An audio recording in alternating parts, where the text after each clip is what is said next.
Pernah kepikiran nggak soal ancaman kesehatan yang nggak kelihatan tapi ada di udara sekitar kita?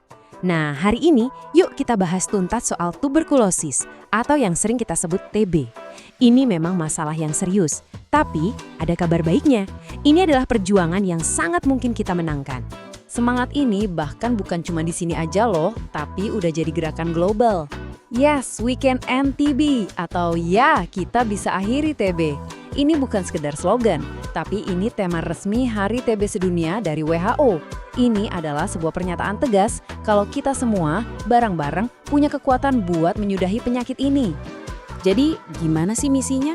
Yuk, kita bedah satu persatu langkah-langkahnya biar kita semua tahu gimana caranya jadi bagian dari solusi buat melawan si ancaman tak terlihat ini.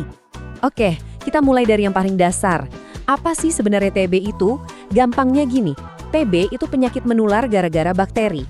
Tapi yang bikin penyakit ini licik adalah cara nyebarnya, lewat udara. Jadi setiap kali penderitanya batuk atau bersin, bakterinya itu terbang ke udara. Nah, inilah yang bikin penyebarannya bisa cepat banget, apalagi di tempat yang ramai. Dan ini tolong banget diingat ya, ini mungkin pesan paling penting dari semua obrolan kita. TB itu bisa dicegah dan disembuhkan. Ini bukan vonis akhir, sama sekali bukan. Kalau kita bisa deteksi lebih awal dan diobati dengan benar, peluang untuk sembuh itu besar sekali. Inilah harapan yang harus kita pegang erat-erat. Oke, kita udah tahu apa itu TB. Sekarang gimana cara kita ngenalin musuh ini? Kita harus tahu tanda-tandanya apa aja. Karena kekuatan pertama kita dalam pertarungan ini dimulai dari sini, dari pengetahuan.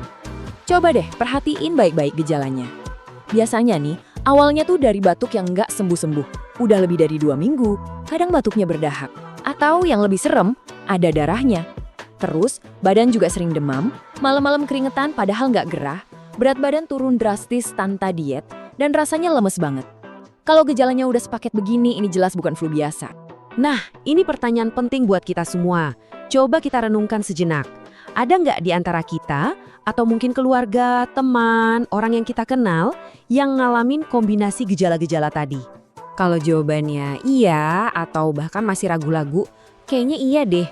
Pesannya cuma satu, jangan ditunda. Langsung, segera datangi fasilitas kesehatan terdekat. Puskesmas itu garda terdepan kita, dan itu tempat terbaik buat mulai langkah pertama. Mungkin sekarang ada yang mikir, nanti di puskesmas diapain aja ya? Ribet gak sih prosesnya?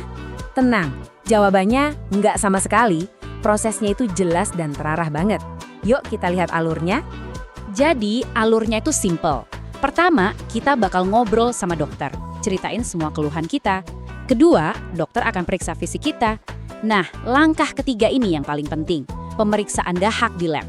Dari hasil tes dahak inilah, nanti dokter bisa mastiin diagnosisnya dan nentuin pengobatan yang paling pas buat kita. Jadi, ingat ya, pemeriksaan dahak ini adalah kuncinya.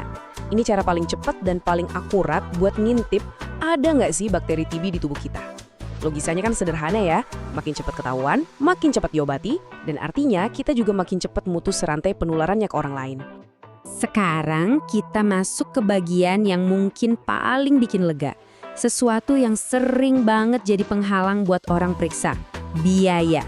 Yuk kita bongkar mitos soal layanan TB yang katanya mahal. Iya, Anda nggak salah baca. Mulai dari konsultasi sama dokternya, pemeriksaan fisik, sampai tes lab, semuanya 100% gratis. Jadi alasan biaya itu udah nggak relevan lagi. Ini adalah bukti komitmen negara buat memastikan kita semua sehat. Eits, jangan salah sangka. Gratis bukan berarti kualitasnya seadanya loh. Justru sebaliknya, fasilitas kita itu udah pakai teknologi canggih. Mulai dari mikroskop sampai tes cepat molekuler yang hasilnya bisa keluar dalam hitungan jam aja. Bahkan untuk kasus yang lebih rumit, kita punya teknologi sequencing. Ini bukti kalau kita serius banget melawan TB. Kok bisa sih semuanya berjalan sebaik ini? Soalnya, di belakangnya ada sistem pendukung yang super kuat. Bayangin aja ada jaringan lab canggih di seluruh Indonesia yang punya pusat rujukan nasional kayak BBLKM di Makassar. Nah, jaringan inilah yang menjamin hasil tes dimanapun kita berada itu akurat dan standarnya sama. Oke, jadi semua komponennya udah ada nih. Pengetahuannya ada, fasilitasnya siap, teknologinya juga canggih. Nah, pertanyaan berikutnya, gimana cara kita menyatukan semua ini supaya bisa benar-benar jadi kekuatan besar? Masih ingat kan tema di awal tadi? Dipimpin oleh negara, digerakkan oleh masyarakat. Nah, inilah artinya. Negara udah nyiapin sistemnya, fasilitas gratisnya, teknologinya. Tapi, semua itu ibarat mesin canggih yang nggak akan jalan kalau nggak ada bahan bakarnya. Dan bahan bakarnya, ya kita semua ini, masyarakat. Peran kita simple tapi krusial banget. Peduli, berani ngenalin gejala, dan nggak ragu buat periksa. Oke, sebagai penutup, saya mau ajak Anda semua buat merenung sebentar. Setelah kita ngobrolin semua ini, langkah nyata apa yang bakal Anda ambil mulai hari ini? Mungkin sesederhana nge-share informasi ini ke keluarga atau teman. Atau yang lebih keren lagi, ngajak orang terdekat yang punya gejala buat berani periksa. Ingat, setiap langkah kecil kita itu seperti satu cahaya yang kita nyalakan bersama untuk mengusir kegelapan ancaman tak terlihat ini. Terima kasih.